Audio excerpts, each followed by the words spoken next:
el barro y el alfarero. Nos vamos a Jeremías del versículo 1 hasta el 6. En el nombre de Jesús, la palabra de Jehová que vino a Jeremías diciendo: levántate y vete a casa del alfarero, y allí te haré oír mis palabras. Y descendí a casa del alfarero, y aquí que él trabajaba sobre la rueda. Y la vasija de barro que él hacía se echó a perder en su mano, y volvió y lo hizo otra vasija, según le pareció mejor hacerla. Entonces vino a mí palabra de Jehová diciendo: no podré yo hacer de vosotros como este alfarero, oh casa de Israel, dice Jehová. Y aquí como el barro en la mano del alfarero, así sois vosotros en mi mano, oh casa de Israel. En el nombre de Jesús, amados amigos, hermanos en Cristo Jesús, quiero predicar esta oportunidad el significado del barro y el significado del alfarero en nuestras vidas. Pero para eso hay que entender quién era Jeremías. Jeremías era un profeta, desde muy joven fue llamado al ministerio de Dios, al ministerio de Jesús. Él fue un profeta muy perseverante, ya, entre comillas le decían el profeta llorón. Era un profeta que clamaba. Él pedía cosas grandes y ocultas que de pronto uno no conoce. Él decía: clama a mí y yo te responderé cosas grandes y ocultas, ¿no? Que lo dice en Jeremías 33:3. Asimismo, Jeremías tuvo un mandato y Dios le dijo: levántate y vete a la casa de Israel, ¿no? Porque ahí estaba un alfarero, un artesano, estaba una persona que hacía las vasijas, ¿no? El que iba, el que construía y el que utilizaba componentes para que se quede una vasija, ¿no? Entonces, Dios utilizó un significado sobre eso, ¿no? Entonces, ¿qué significa, por ejemplo, un alfarero, ¿no? Un alfarero es un artesano, ¿no? Que fabrica vasijas domésticas. Y rueda son dos piedras planas circulares montadas sobre una barra. El alfarero hacía girar mientras el tiempo que depositaba barro y agua sobre ellas, ¿no? Entonces ahí habían dos cosas: fuego y agua. Vamos por partes. Entonces, ¿qué es lo que hacía el alfarero?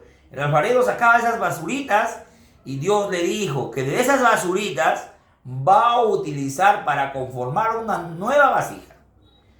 Ya, esa vasija entonces representa pues el ser humano, la vasija que tenemos nosotros, ¿no? Esa vasija que de pronto el alfarero es Dios.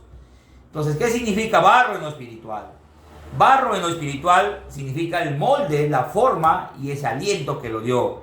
Entonces, nuestro alfarero nos dijo en Isaías 64:8: nunca oyeron ni oídos percibieron, ni ojo ha visto a Dios fuera de ti, que hiciste por lo que Él esperaba. Quiere decir pues que ojos que no vio, ni oídos que escuchó. Quiere decir que Jesús, Dios, estaba trabajando ahí en esa casa, ¿no? Jehová era el maestro. Jehová era el que desempeñaba las obras de la mano del alfarero, del quien construía esas vasijas. El que reconstruía lo hacía Dios, porque lo volvía a hacer de la arcilla, lo volvía a hacer de nuevo esa vasija. Entonces, para esto, ¿qué nos dice la palabra? ¿No? Dios en su inicio, Él creó al hombre formándose del polvo, amigo, hermano, usted sí lo conoce, mi hermano amigo, el polvo, ya de la tierra, del barro lo formó al hombre. Dios lo sopló su aliento en la nariz y le dio vida, a través del Espíritu le dio vida, el soplo de vida. De Dios mismo recibió el nombre, ese aliento vital, y por eso es que tiene vida el ser humano. Entonces, ¿qué nos dice Efesios 2:10? Porque somos hechura suya, creados en Cristo Jesús para buenas obras, los cuales Dios preparó de antemano para que anduviésemos en ellas. Entonces, la vasija representa el hombre, amigo. Yo no sé qué momento difícil estás pasando. Yo no sé cómo estás formado. Yo no sé cómo has estado tratado en tu vida. Pero la vasija se tiene que ir construyendo, se tiene que ir moldeando de acuerdo a los ajustes de la vida, ¿no? En la vida suceden cosas, amados. En la vida suceden cosas. Entonces, ¿qué necesitas? Por ejemplo, una llanta. Necesita ajustarla al perno, ¿no? Entonces, porque si no está bien asegurado, acarrea peligro. Igual, no sé qué está pasando con tu vida, amigo, hermano, pero nosotros necesitamos estar en manos de quien conformó, de quien lo hizo al alfarero, ¿no? En ese sentido, nosotros Dios tiene un plan perfecto para tu vida, ¿no? Él tiene un plan perfecto y dijo, lo que Él empieza, lo termina. Nos vamos a Filipenses 1:6 y ahí lo dice, ¿no? Está persuadido esto, que el que comenzó en vosotros la buena obra, la perfeccionará hasta el día de Jesucristo. Recuerden el texto, Filipenses 1:6. Lo que Él inicia, lo termina bien, ¿no? Entonces, ¿qué decía David?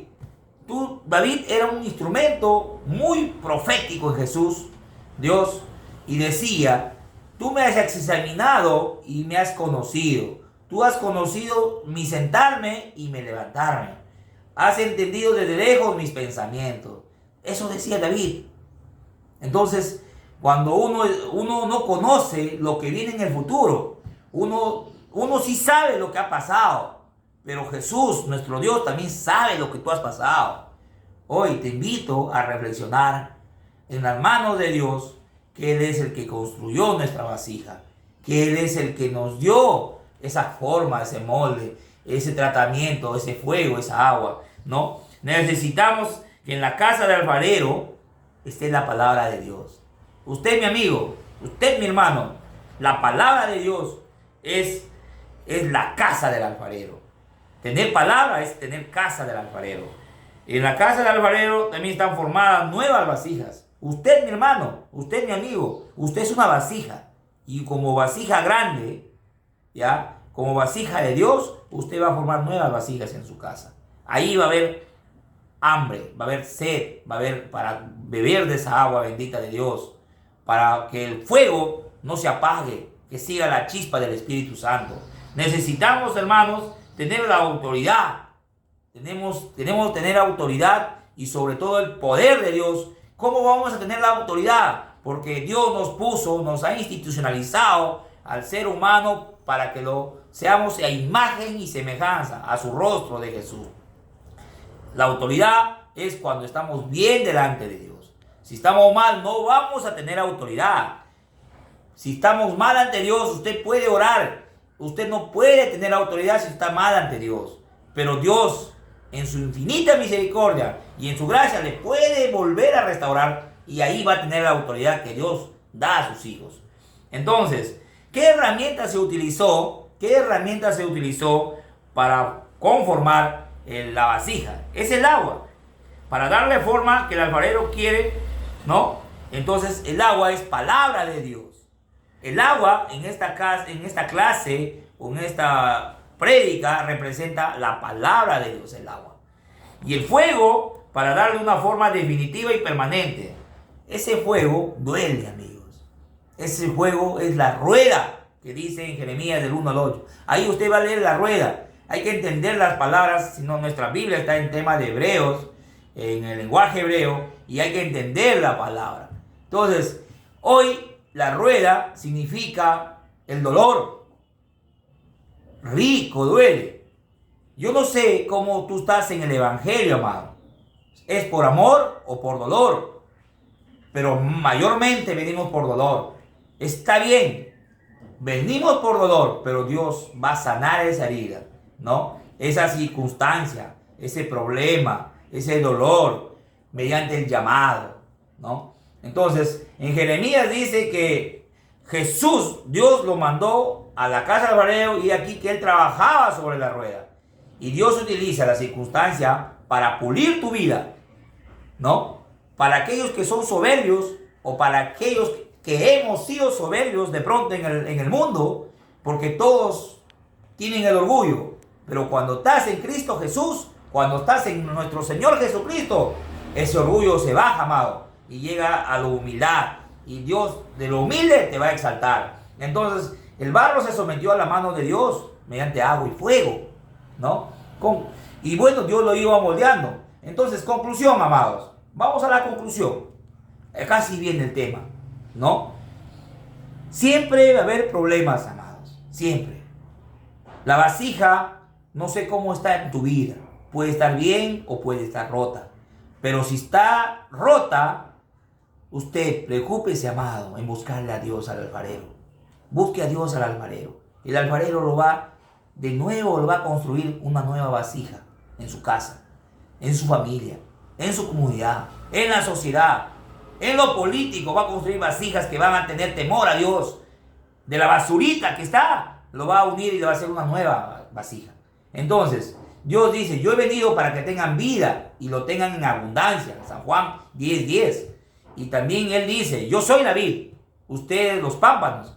El que permanece en mí y yo en Él, este lleva mucho fruto. Entonces, porque separados de mí, nada podéis hacer. La Biblia lo dice, que separados de mí, nada podéis hacer. Está en San Juan 15:4. Entonces yo, mis amados, tus problemas, déjalos en la cruz, déjalos a cargo de nuestro Señor Jesucristo. Él sostiene la tierra, Él sostiene tus problemas, Él sostiene un firmamento, porque Él es el que ha creado el firmamento. Entonces, aquí quiero recomendar, ¿no?, lo que dice la palabra. El que tiene oído, oiga lo que el Espíritu dice a las iglesias, ¿no? Dice a todas las iglesias. Pero por acá te dice, en 2 de Corintios, te dice, ¿no?, en el capítulo 4, versículo 16, te dice, por tanto, con esto concluyo, amados, amigos, por tanto, no desmayamos. Antes, aunque nuestro hombre exterior se va desgastando, el interior, no obstante, se renueva día a día. Quiere decir, mi amado, que nosotros somos perecibles como seres humanos. Nuestro exterior, vamos a ir avanzando la edad y se puede ir envejeciendo. Pero nuestro espíritu es el que toma soplo de vida de Jesús y nos va renovando, nos va haciendo joven, día a día, para que nacemos y estamos con un bebé y nos hacemos jóvenes en espíritu y en verdad ante Dios. Yo soy, dice Jehová, que te puedo ayudar. No temas porque yo estoy contigo. Y tened ánimo. No paremos de remar ante la palabra de Dios. Muchos hermanos paramos. Muchos amigos, hermanos, paramos. Dejamos de remar por las circunstancias de la vida que se nos presenta y nos alejamos de la palabra. Y es ahí donde sobrevienen los problemas porque estás al libre albedrío, ¿no? Y no dejes de congregar, no dejes de estar en una iglesia. Gracias, Dios los bendiga grandemente.